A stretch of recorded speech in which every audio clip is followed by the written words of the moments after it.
am the smartest. I am the best. I am the fastest. Interlocking into this information is very frightening. The Joey Show. Morning, folks. Welcome to the Joey Show. I'm Joey Avery, episode 80. Boy, what a doozy. We have Alex Jones providing one of the most entertaining moments in internet history. We have China's military parade. I know you're excited about that. Football's back. We're going to explain why men love fantasy football and some reactions to the new cast of SNL. But first, our main story today, and I know that if you watch the news, if you've paid attention to it, one of the most horrible stories perhaps to witness in your entire lifetime is everything that has been happening in Gaza since October 7th. We know that's not when everything started, but the whole thing has been horrible. And finally, we have a solution. We finally have an actual solution. Okay, there's been a proposal. It's called the Great Trust, from a demolished Iranian proxy to a prosperous, they're calling it Abrahamic ally. Ally of Abraham, of course. What could that mean?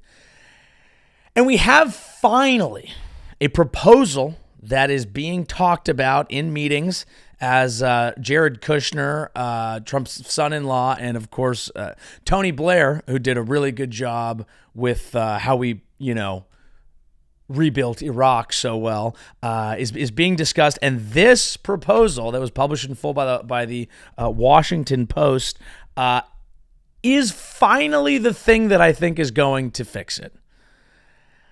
A lot of people look at this and they say, how could we possibly, the wounds are so deep, it's a genocide, it's all these things. And to those people, I would say, you haven't read the proposal, because there's a really unique and beautiful and genius idea in there, which is paying Gazans in a new crypto token to leave.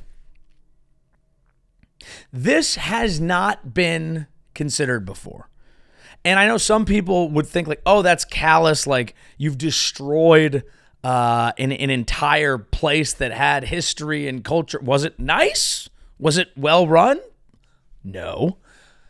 But it was a place that had history and culture and all that. Now it's been destroyed. Now we're going to build it back. Okay, and the build back has some really interesting features here. It actually has, let's look at some of the names here. It has the Gaza, Trump Riviera, and Islands. Two words that those go together. Gaza, Trump, Riviera, and are you taking your family to that vacation? You are. The answer is yes. The answer is, have you seen the golf course? I'm sure there's an island green. You'd have to hand make the island, which is fine. It's kind of what we're doing here. But I do love an island green. If you're going to do it, I would make it 17. Kind of a Pete Dye concept. But yes, what it does is it allows you to have something kind of fun as a closeout. But you don't really want to do island green on 18. It feels a little bit hokey. But that's not the main problem with this. We also have the Elon Musk smart manufacturing zone. Okay, so Elon will be, why wouldn't you want your name implanted on this? The MBS Ring and MBZ Central Highway. So you've got Elon Musk. So the idea is there's going to be some rare earth minerals there. Okay, and what we're going to be able to do is put in a smart manufacturing hub that will help with electric cars. Okay, so we named that after Elon Musk. And then the MBS Ring and MBZ Central Highway. The highways, more of a Saudi thing. We name it after gas, And this is what the people of Gaza want. They want the Western leaders who have funded and allowed this to be emblazoned on their streets. That's, of course, what they want. But they don't really want that, because what they actually want and what they have been fighting for and why they have been staying there amidst the famine and destruction and murder and all the horrible things going on. They've been waiting for a crypto token. And finally, someone has had the vision to, when I look at the people of Gaza, I look at people who missed out on Bitcoin. And this is a chance to remedy that. What is Bitcoin at? Bitcoin's probably at 140. You know, and that's one of the problems when it's like, oh, the aid's not getting in, there's famine, they can't afford like soup or breakfast for their children. I'm like, well, you should have got Bitcoin a little earlier. I mean, it's pumping. How much is one Bitcoin? One Bitcoin. Don't give me the market cap stock value. Well, okay. It's at 100. Okay, great. Yeah, it's up. It's up today. Of course it's up today. People have been reading the proposal. Now, again, they're not giving them Bitcoin. It's too late. They missed out on Bitcoin. Bitcoin's over. What are we going to give them? Like, okay, yeah, maybe if it goes to, if it's at 112K, yeah, maybe if it goes to 300, it's worth it. But we're not going to give them Bitcoin. They don't get Bitcoin. They're going to get their own token. And that's thinking outside the box. That's financialization. That's making the people happy. That's fixing the problem. Where you lived, your church, your hospital, well, mosque, I would envision, probably, where your mosque, hospital, school, all that's gone. But we do have a potential crypto opportunity. Now I wouldn't be surprised if they rugged them. Now, hopefully they're not going to do. Is Hawk Tuah Girl involved in this plan? I just want to know before I can evaluate whether the crypto token that is being offered to people to leave the homeland that they've died for is a good choice, because it does depend on the people who are behind the scenes. Can we get CoffeeZilla on the case? I'm just curious, because I think, like, as someone who, I feel like I missed the boat on getting rich off of fake money. I saw Trump just launched his crypto today. Well timed. I don't even know the Trump. Apparently, it added $5 billion to their net worth. You know, so that's good. That's good, and it's actually great, because what these things do is they tie in. So you could be invested in Trump's new vision for Gaza, and potentially you could get your name on a road if you invest in Trump's crypto, right? And I just think it's great because, you know, the reason Bitcoin, the promise of it was kind of like, you know, these government institutions, they have too much power. This is how I think all of the internet was founded, was this idea of like, the government has too much power. The media has too much power. Everybody has too much power. Once you bring in the internet, it's power to the people. It's power to the people. And I think it's worked out great. I think it's worked out great. Because what crypto is now being used to do is enrich the already most powerful people and provide like an untraceable and obvious conduit for complete corruption, all under the guise of fake money that basically just supports the people who got in early on everything. So everything can be in early stock. So the only people who are rich are people who are not really working. They're just people who control power, who you can funnel corrupt resources to. And also just lunatics doing coke in Miami in the back of a rented Lambo going, trade the fucking coin. I've got Gaza token. Wow. I mean, wow. Now, don't get me wrong. This place needs to be rebuilt. The question is, by whom, for whom, and are we considering the concept of ethics? Are we even considering the concept of ethics? Or have we reached the point where we're just mask off and it's all raw power? And it's probably that. Now, again, I want to be fair to the proposal. Because I love a good artist's rendering. I love a good artist's rendering. I've not seen one for a man-made war zone before. Usually for me, it's like NFL stadiums, NHL stadiums. Hey, Sharks renewed their lease. That's good news. We love the San Jose Sharks here. That's exciting. That's a piece of good news. Can I get a fucking token? Give me crypto. So, yeah, here we have a good artist rendering. And what I love is there's always like a soft glow. Like we envision what a world is going to look like at, I guess, dawn hour. There's like there's like a mist coming up. They have, here, this one that I'm looking at, if you're just listening to the program, we've got a lot of big, shiny buildings. Too perfect. I mean, like, you can't even, there's no way you could ever build a building like some of these because you can't even see the windows, but it's kind of like, it's got the little like mosque top, but then it's got like the American skyscraper, and then there's just a bunch of dudes just driving Teslas and then swagged out in kind of the Saudi drip is what we call that. The Saudi drip, that white with that picnic blanket. I don't mean to be, but you know what I'm talking about. The picnic blanket hat. And I'm not being disrespectful. I think it's gas. Didn't see. Whoops. Yeah, it is gas. It's gas that paid for this. No, it's fire. I like the outfit, genuinely. I would love to wear it. I'd love to go. I'd love to check it out. I don't really want to go to the Trump Gaza Riviera that has been funded by crypto tokens to get people to leave. Probably. But like this is the type of, like, who knows if this is what we're looking at, but like the general idea is some sort of public-private partnership that the U.S. Stands to gain from, but also has to take control of. Do we think that'll go well? Are we sure it'll go? It sounds, I mean, does it even sound good? But let's say it did. Do we think it'll go well?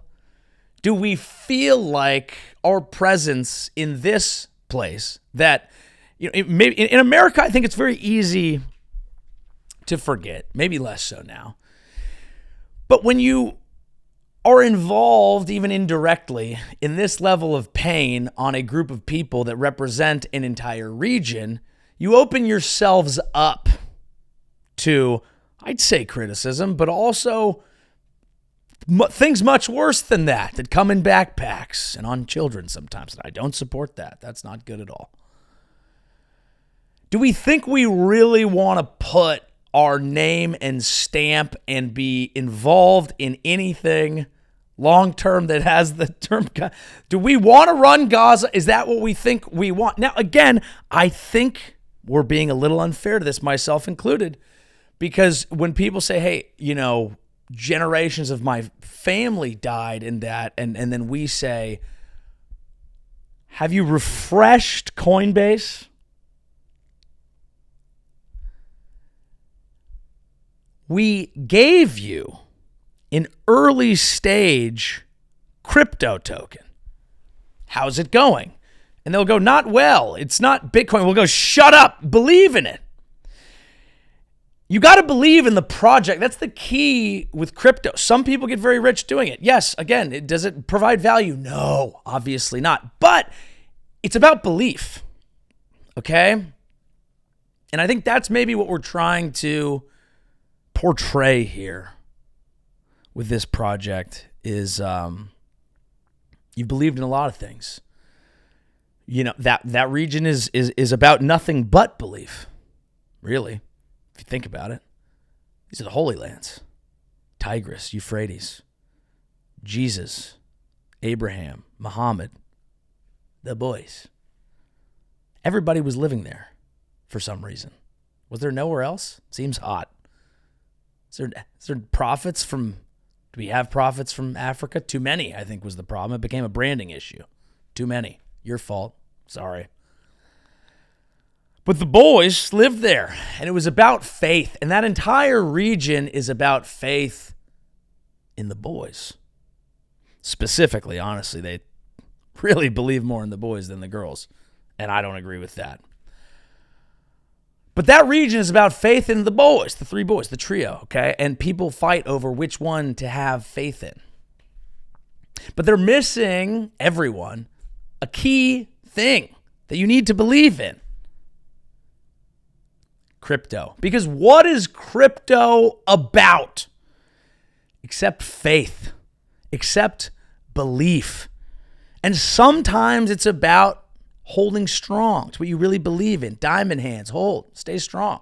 Form a community. Which community of true believers can win? That's crypto, baby. That's crypto. The early people, they believed in Bitcoin. It's winning. It's doing great. Satoshi Nakamoto, is he one of the prophets? I'll ask you to think about that answer for yourself. Is he even Asian? People don't even know if he's real. He created a digital asset. I'd say he probably was. Asian, that is. I don't know if he's real. Just going off the name, folks. The point is you have to believe, okay? And some are false prophets. People believed in Hawk Tuah girl and Hawk Tuah coin. Heretics. Banished from the mountain. Exorcised from the Holy Land. Delisted on Coinbase. A problem. A rug pull. A magic carpet pull, maybe? Depends on the coin. So I just think this is a challenge and a moment to think about what faith is, what religion is, what belief is, what crypto is, and realize that it might be the real solution to all of our problems. Or maybe it's a relatively insensitive idea for everything that's happened. I'm only here to pose questions. I'll leave the answers to you.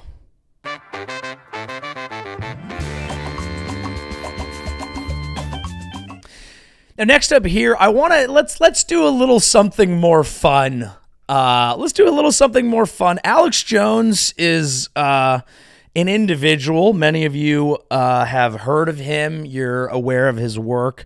He spreads theories. Some of them are ahead of the curve. He was kind of ahead of some of the Epstein stuff. I don't know if he applies his reasoning correctly at all times, but that's at the end of the day, he's one of the greatest to ever do radio craft, even though he's spreading things that might be dangerous for society. But sometimes he's right. Most importantly, he's entertaining. He is going through it right now. Apparently, one of the people who works for InfoWars, Owen Schroyer, I don't know. I don't have a subscription. I'm just here for the memes and the moments and the vibes, and he provided some of them here. You'll see, if you're watching, you'll see like a little George Costanza thing in the corner. Too Lazy to Try is a channel that compiled this.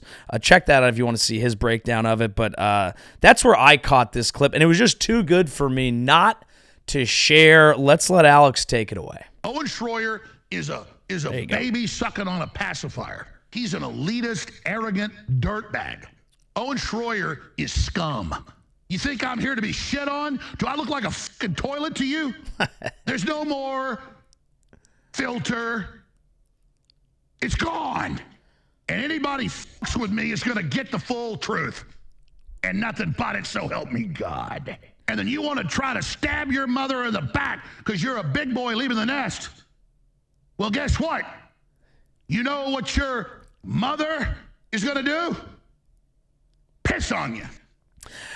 Again, we're not at this show, we're not deeply entrenched in this drama. But it's hard for me not to share because that is just fast. Now it gets even better. It gets even better. And what I invite you to do in this moment is just marvel at the level of entertainment value one person screaming at a camera can be. Now, if you like this show, you're interested in that at some level. At some level. Not at this level, but I want you to experience it because there is just almost nothing like this next clip that I've seen. For a little bit of extra context, apparently this guy worked for Alex, and then Alex, this guy started being a little anti-Trump, which Alex did not like.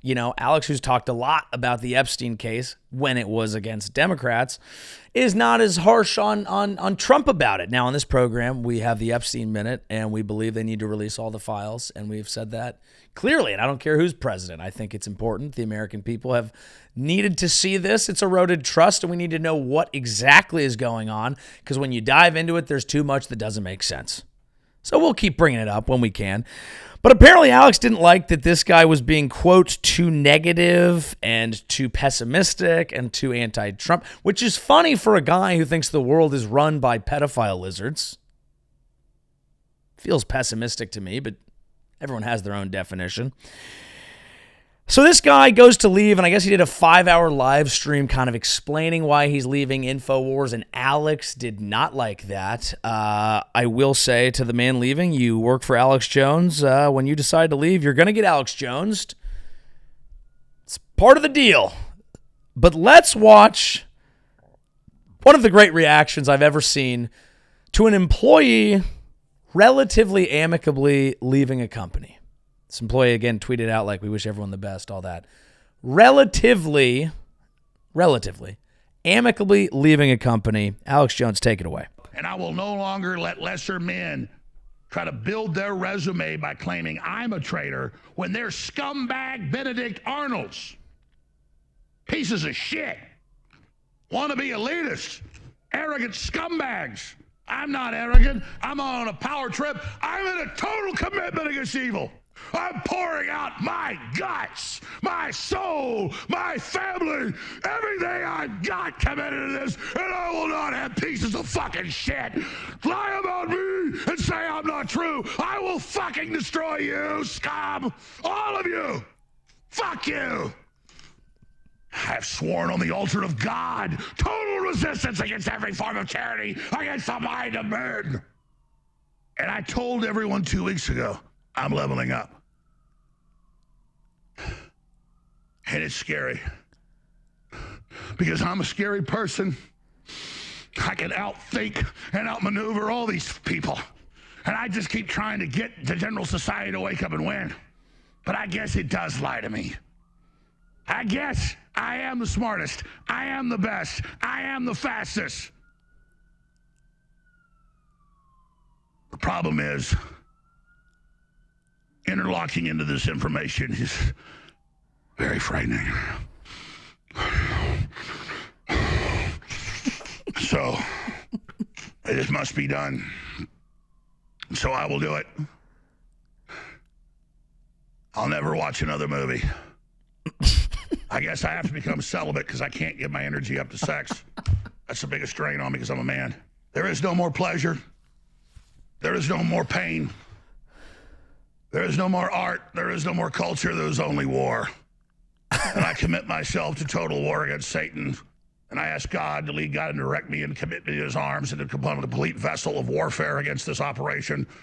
And I repent for all my sins. And I ask now before everyone that you lift me up to be an absolute battering ram against the enemy in God's will. In the name of Jesus Christ, the Son of God. Amen.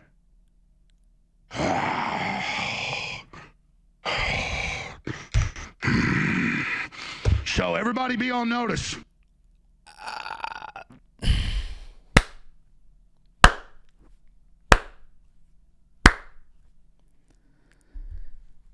Cinema, ladies and gentlemen. Cinema. That's as good as it gets. There is no better example of radiocraft that I've seen in my entire life. Now, have I seen people on the New York subway deliver similar sermons? I have, but it's different in a suit. It hits different in a crisp suit. I've sworn on the altar of God against my enemies. I will never watch another movie. I will never have sex. I'll become celibate, which is a drain on me because I'm a man. What's better than that? What's better than that? When an employee leaves, to hit them with that. To hit them with that. What is it about? Now, Alex Jones, he exists in an interesting space in American society because when you step back and appreciate raw entertainment value, there's nothing like it. But when you consume it as seriousness, which a lot of people do, it's horrible for your brain. And then there's the third rung where it's like, okay, well, it's entertaining, but like how much of him is aware of that entertainment? Because he didn't always sound like this. He didn't always talk like this. There's actually an old clip where he's talking. Let me see if I can find this. There's an old clip of Alex Jones talking to Joe Rogan, and Rogan was friends with him, and he basically calls him out for turning on his radio voice because he was friends with him, and he's like, that's not exactly who you are. So, Joe, how do we get rid of the drug war? I don't know, man. How do we stop it? I'm just a comedian, dude. No, but people want to hear your view on this. Come on, I'm just a dirty comedian. Look at what marijuana's done to him. It's made me fat and lazy. Now, see, someone who smokes marijuana, very good Almost shape. every day. Healthy. Look at me. I don't smoke it. I'm a fat blob. You should smoke pot. It helps you lose weight. Now, see, I'm a fat blob. Because if you smoke pot and look at yourself in the mirror, you'd be like, oh my God, what the fuck am I doing with my body? And then look at Joe, Mr. He-Man. His shoulder's about that wide. You know what's weird though? The wider my shoulders get, the more my dick shrinks. Is that related? That's not true. Is that related? I don't know. I'm not an expert on it. You're not an expert on dick shrinkage? No. Yeah, man, my dick's really little right now, but it's crazy. It's crazy. It's little, but it attacks. Well, Joe, we're walking along down the street. Let's cross over here so I can get a cup of coffee. Sure, I'd like one too. We're walking along on Sunset Strip. Alex Jones is in performance mode, ladies and gentlemen. If you could just be yourself all the time, wouldn't that be better? Then every now and then you puff out your chest and become Alex Jones from the radio. I am being myself. Exposing the truth. He's gonna kick my ass. Look, he's about to go. Bam. I had a sprawl. I got nervous there. I had to get low. Well, I was only gonna do so. He piled around my head on the concrete. Come on, buddy. You know I wouldn't do that to you. That's just this guy. This guy's aggressive. I'm gonna get him. Here we go. Come on, kid. Come on, Kevin. Kevin Booth, ladies and gentlemen. Kevin Booth, one powerful son of a power. A mesmerizing piece of cultural content right there, folks. And you can just see, and that's my point, is the blending of what part of him is performance mode, obviously in all of his legal documents trying to defend himself against his horrible Sandy Hook take. It's like, oh, it's just a show, we don't mean it, blah, blah, blah, blah, blah. But, you can see there from a friend back in the day, there's this little moment of like, oh, that's not really you. But what happens, though? What actually happens to everybody in life, in entertainment, certainly? There's a point, maybe especially when you get older, where it just becomes all that. It can become the ego. You become that person if you're not careful, if you don't check against it. Perhaps both people in the clip. I don't know. I don't have the answers to that. But it's an interesting little window into potentially who he is. Although I will say one thing, fucking entertaining. Now, one of the things that he was on about, as I understand it, a week ago, was that something was wrong with Trump. Now, this spilled over into the broader political environment as, people noticed some stuff looked weird with Trump's hands. Apparently, there's been some cankles or blood pooling around the ankles. I'm not an expert on all of this. I didn't go down the deep Twitter rabbit hole, though when I did for like 20 minutes, it melted my brain. And Trump disappeared over Labor Day weekend. And no one had seen him. There were no events on the schedule, and everyone was blown away by this. It was like, what? That's so not him. Usually he'd be, talking shit. People said his Truth Socials didn't sound like him. They sounded like someone else was there. They're having ChatGPT do these like analysis of like words, whether or not he uses things, all this sort of shit. There were only these like tiny pictures of him like maybe going golfing that looked like Bigfoot, and it was like, oh, Trump's dead. People thought he was dead. Turns out not the case. He went on, he did a press conference yesterday. He was alive. He looked like he was fully falling asleep when other people were talking. In my opinion, he had some gnarly little bedhead. So bro looks like he's tired, but I would be too at that age. So might have just been sick. I don't really know, but it's interesting how, Alex Jones will throw out something that's conspiratorial, that's crazy, that gets the people going. And then, depending on what it is, it'll spill out into the mainstream a little bit after that. Now, on the one hand, in America, we have people being worried that Trump is dead. And then we head over to China here, where news reports actually caught Vladimir Putin and Xi Jinping discussing organ transplants and immortality.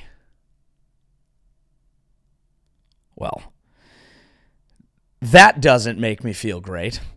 When Russian President Vladimir Putin walked shoulder to shoulder with Chinese President Xi Jinping on Wednesday, a hot mic caught them discussing organ transplants and the possibility that humans could live to 150 years old.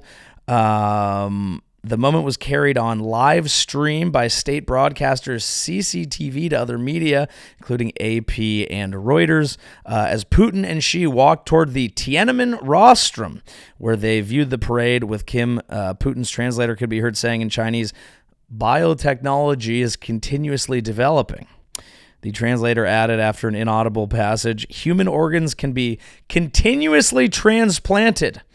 The longer you live, the younger you become, and you can even achieve immortality."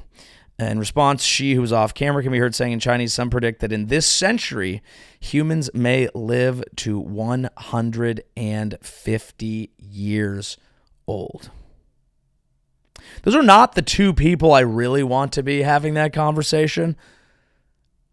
Two people with that much power and the ability to definitely harvest some organs, dude. That's really not what I want to hear at all. It was funny because it also goes on to say that,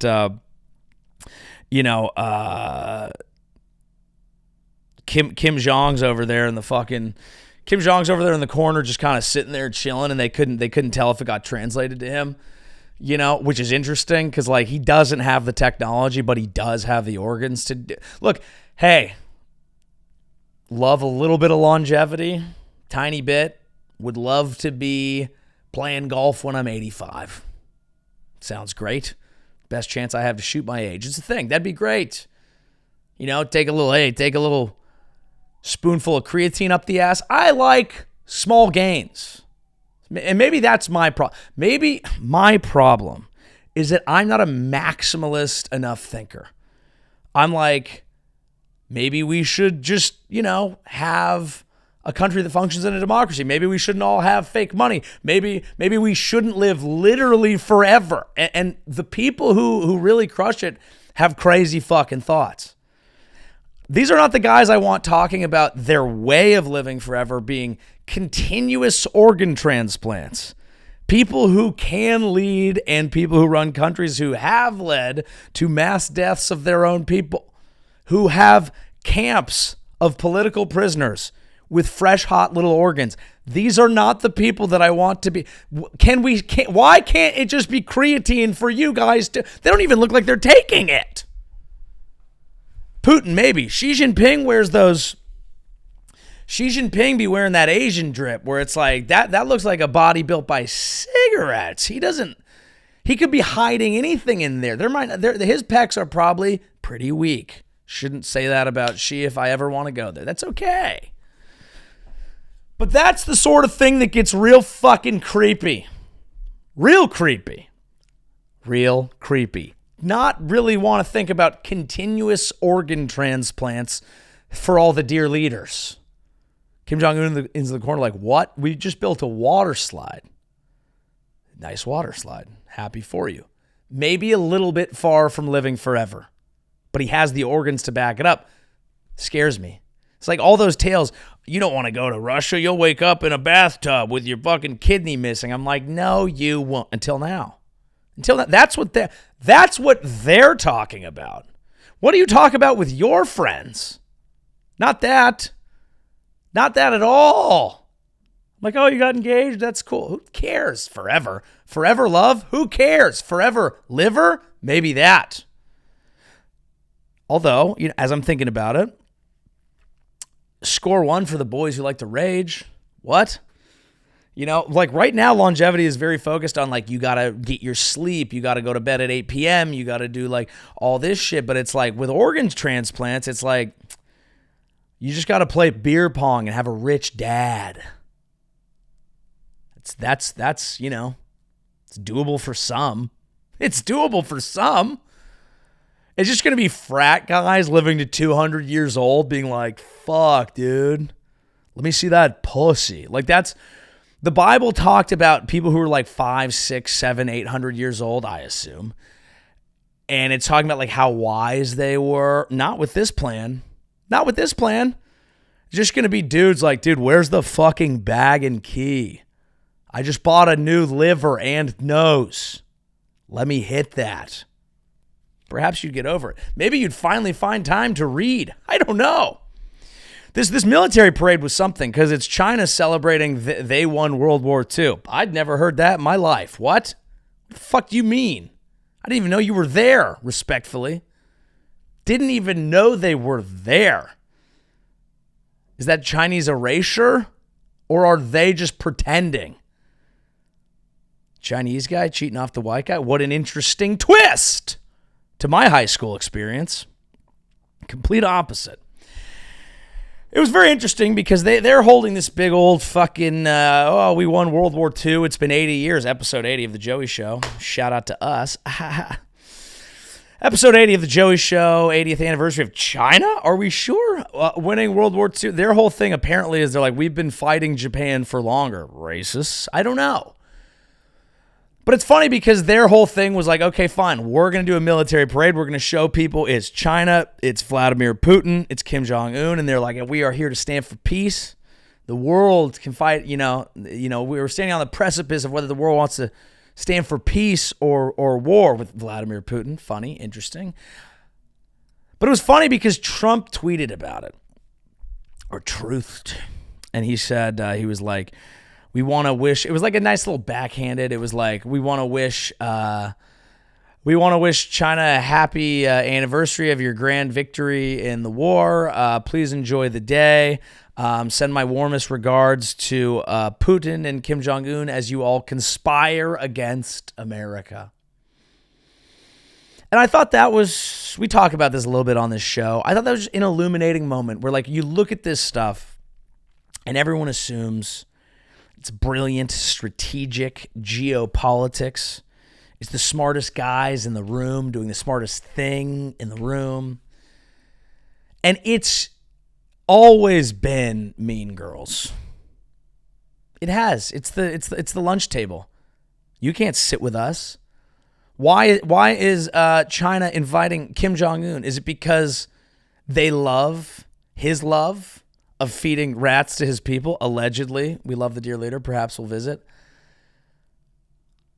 We did an episode where we planned a trip there. It seems like one of the restaurants had dog soup. Don't get that soup. That's not the point.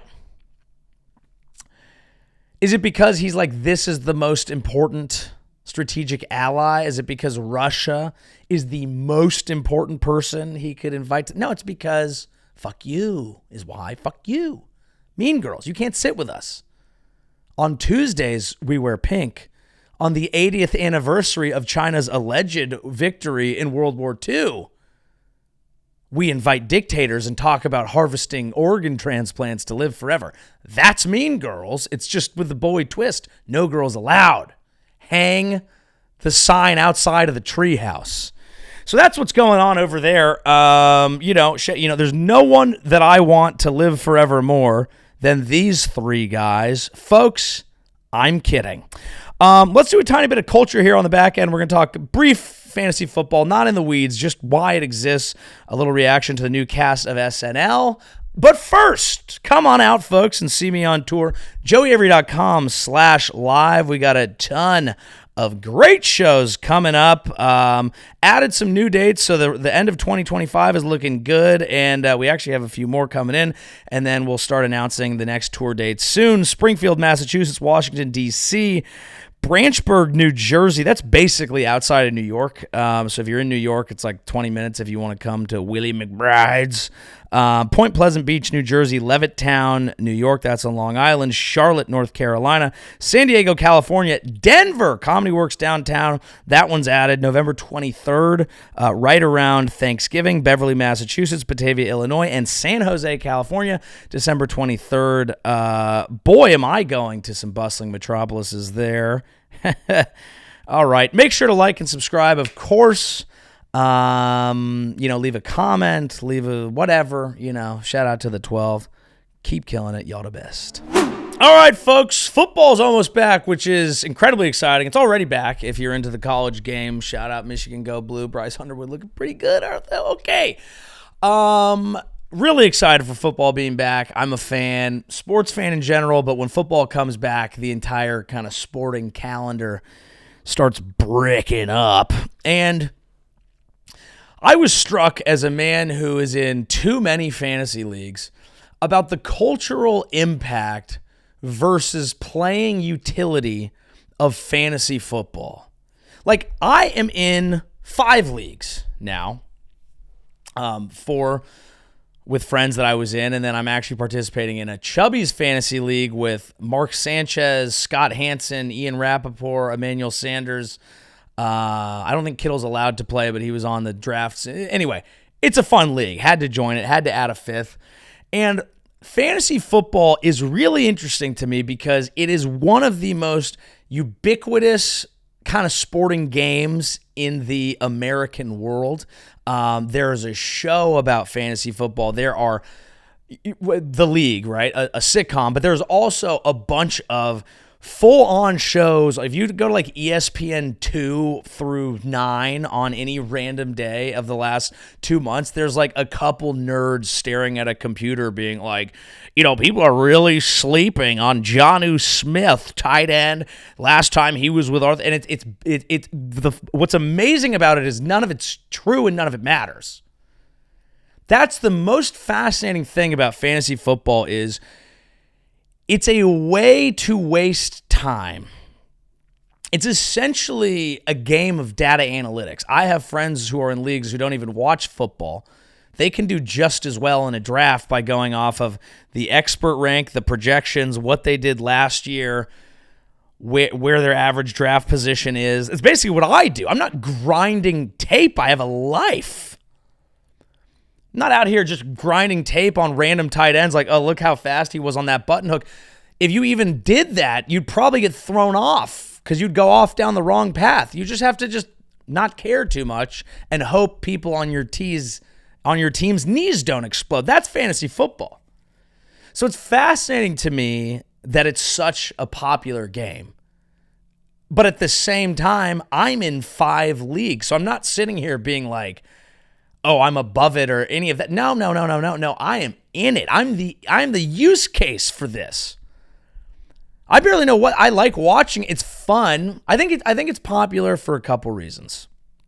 Okay, one, it's fun in the general, myriad landscape of football where you can turn on NFL Red Zone and you can let waves and hours and masses of content spill over you. You're adrift in a tiny boat in a sea of football, and you're looking and wondering for what does anything mean? What do I care about? Is there an island? Is there land? Can I make out a horizon? I'm on a tiny boat floating in a sea. I'm like Homer in the Odyssey of football every Sunday, and I'm hungover and I want to take a nap. That's a football experience. What fantasy provides is a totem. You're watching the Cardinals play the Jaguars. Like, why the fuck am I watching this? Oh, I have Kyler Murray. Okay, yeah. And football knows that. And so I think they pump money into fantasy. They want to make it a bigger thing because it leads to fan engagement in the sport. But that's not even the real reason. The real reason is it's an excuse to be in a group chat with the boys. That's it. Everyone complains about male loneliness epidemic, and then they're like, why is my husband in a fantasy league where if he gets last place, he has to wear assless chaps to a preseason game and get spanked on the Jumbotron? He's fighting the male loneliness epidemic is what he's doing. It's not that he enjoys doing data analysis and staring at spreadsheets every Tuesday looking for a waiver claim from a game he didn't watch, reading expert and now. Do we enjoy it? It's work. It's a job. But the group chat is lit, and it builds culture. It builds bond. It's like in a society where no one is having children anymore. You have to create new traditions.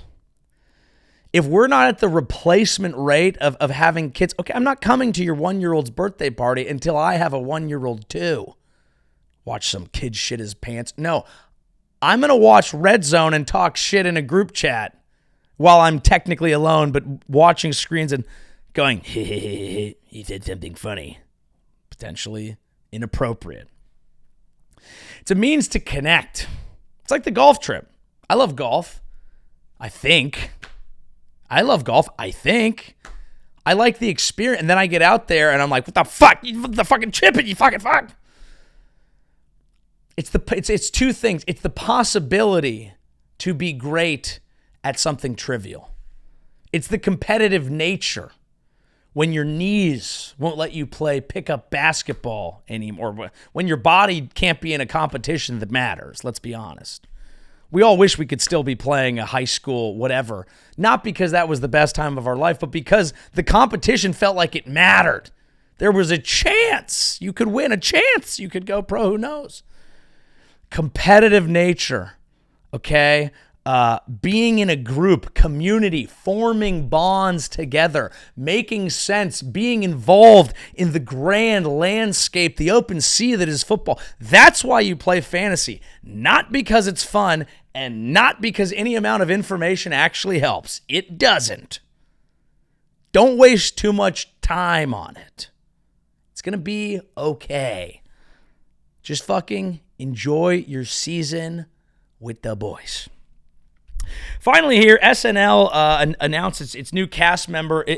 They've announced departures of 3 people, all of whom are my friends, so that's unfortunate. Emil Wakim, who was on episode 3 of the podcast, will not be returning for another season. Michael Longfellow, who I guess I can, he's free now. Incredibly funny. Devin Walker, who I go way back with as well, and Heidi Gardner, who I actually don't know. But what was interesting is the way CNN has said it here. SNL announces cast additions including Please Don't Destroy Standout and TikTokers.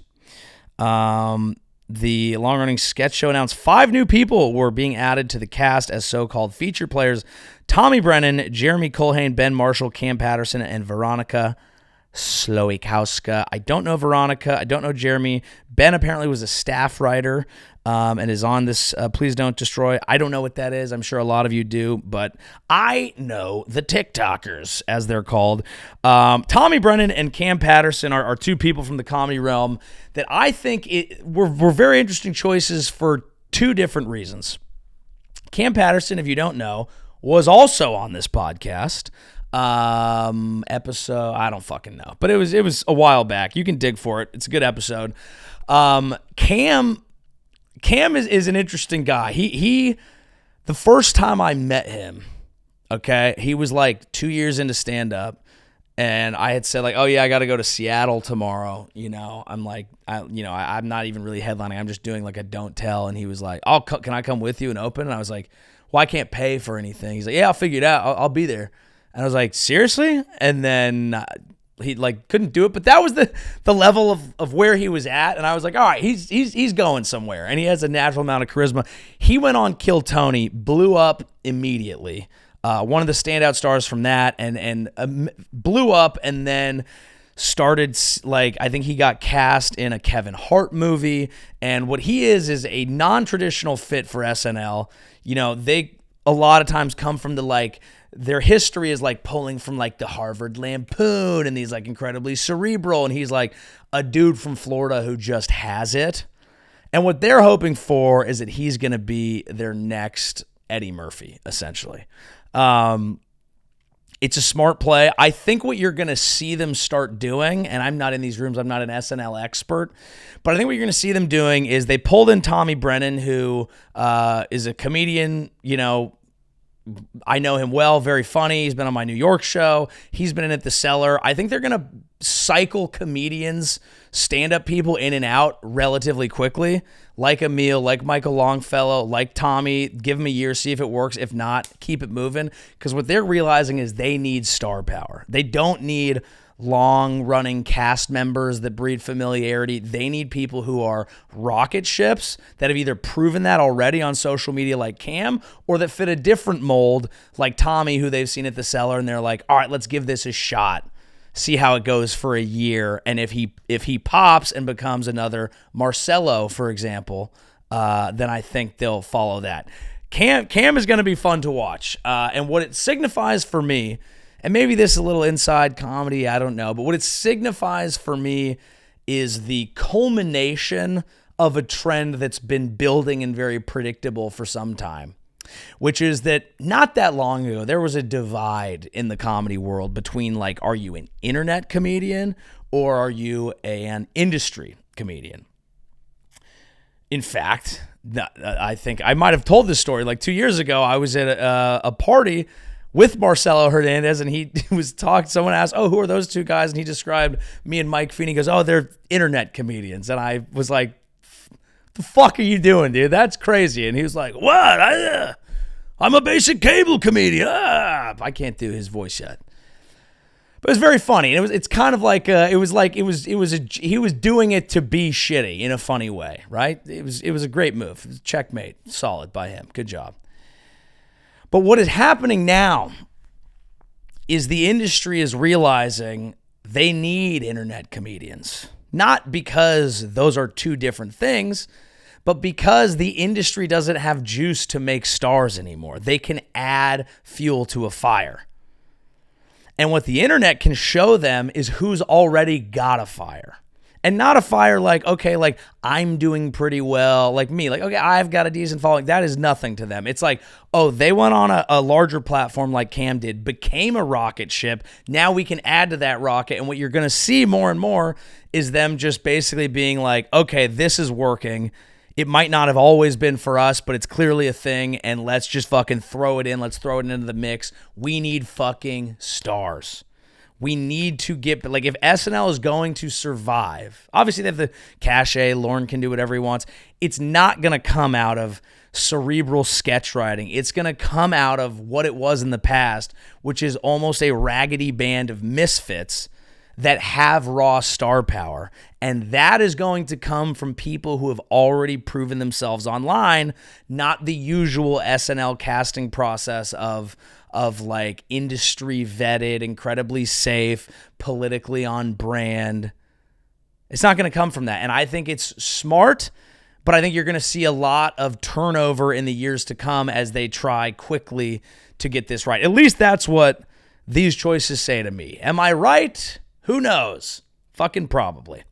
All right, folks, that's the Joey Show for this week, episode 80. If you've been here from the beginning, drop a comment. The show's been transformed a lot since the beginning when it got more views, but we're here now, and I thank you all very much. This has been episode 80 of the Joey Show. Like, subscribe, tell a friend. If you do want to send something, I haven't been checking the email, but I'll check it. I will check it this time. joeyshowpodcast@gmail.com if you want to write in. I'm happy to answer any questions on air at the end of next episode.